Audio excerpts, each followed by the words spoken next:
Il avait une puissance de... À cette époque-là, il faisait déjà 57 000 tonnes, 57 540 tonnes en poids de mise à l'eau. Il avait 4 chaudières de 212 000 chevaux, donc avec une vitesse de 32 nœuds 50 à l'heure, ce qui représente déjà une grande vitesse pour un bâtiment de cette taille. Il faisait 270 mètres de long, 33 mètres de large. C'est déjà un des plus gros croiseurs à cette époque-là. Il était desservi par 1921 hommes d'équipage, officiers et officiers supérieurs.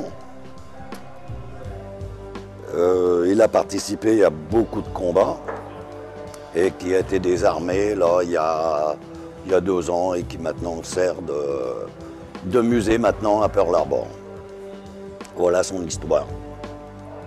J'ai travaillé pendant pas mal d'années sur les prototypes du Concorde et ce qui m'a amené, travaillant dans la micromécanique, à faire ce bâtiment. Quand j'ai pris ma retraite, c'est là que j'ai fait ce bâtiment pour me passer le temps. Parce qu'il me plaisait déjà par sa coupe, sa conception déjà, beaucoup de choses et puis des souvenirs de guerre qui m'ont touché. La reddition du Japon, tous ces trucs-là. La bataille en mer de Corail, tous ces trucs. Un petit peu de l'histoire. Ah, la construction du bateau, il a fallu que je coupe mes baguettes parce que la construction de la coque, on n'a pas de baguette de 2 mètres, ça ne se fait pas en France, je crois pas dans aucun pays. Il a fallu que je coupe mes baguettes moi-même, que je les fasse moi-même, que je les taille, que je les rabote. Raboter à l'épaisseur de 3 mm sur 8 mm de large. Les ponts sont faits en baguette aussi. La propulsion, pour sa propulsion avec 4 hélices, j'ai fait avec un moteur. J'ai fait une boîte d'alimentation, 2 bâbords et 2 tribords. Et puis tout le restant, ce sont des micromoteurs qui font actionner les tourelles de 405, les tourelles de 127 à tir rapide, les radars des 406 et des 127, la rotation des catapultes arrière pour les 2 avions, et puis tout l'éclairage intérieur. Toutes les pièces ont été faites de mes mains. Sur les mitrailleuses de 20 mm, vous avez 8 petites pièces assemblées, ajustées, assemblées. Sur les canons de 40 mm, vous avez 14 petites pièces montées, soudées, taillées et mises en place. Les radars, les grilles de radar ont été faites dans de la récupération de grilles de postes de radio. C'est des combines. Le radar de mât, lui, il a été fait en fil de cuivre électrique, puisque c'était le seul fil qui me correspondait dans mes diamètres. Après, il y a eu la construction de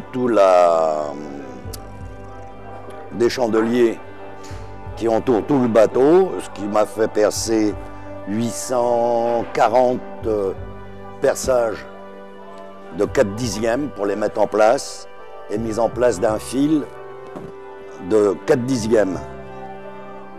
À l'intérieur, il marche avec un seul moteur de propulsion.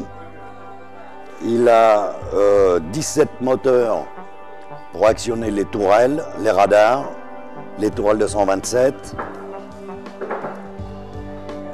Ce qui m'a amené à poser 80 mètres de câble. Voilà, et puis des petits personnages, un petit peu d'animation au point de vue du modèle. Il est exactement au type quand il a été mis à l'eau en 1944. Là, son 35e, elle fait 2,160 m à l'échelle. Donc il a déjà participé à plusieurs concours. Il a déjà gagné 11 premiers prix et 2 médailles d'or, nationales et européennes. Il a navigué en bassin. On va faire son baptême. Voilà. Ah bah c'est son baptême, hein. C'est pas grave, on va se comporter. Pour le moment, on ne peut pas demander à la première fois qu'il va à l'eau. Ah oui. Vous allez bien. Non, mais on va s'en procurer une étoile. Il passe légèrement à la barre et s'en procurer une étoile.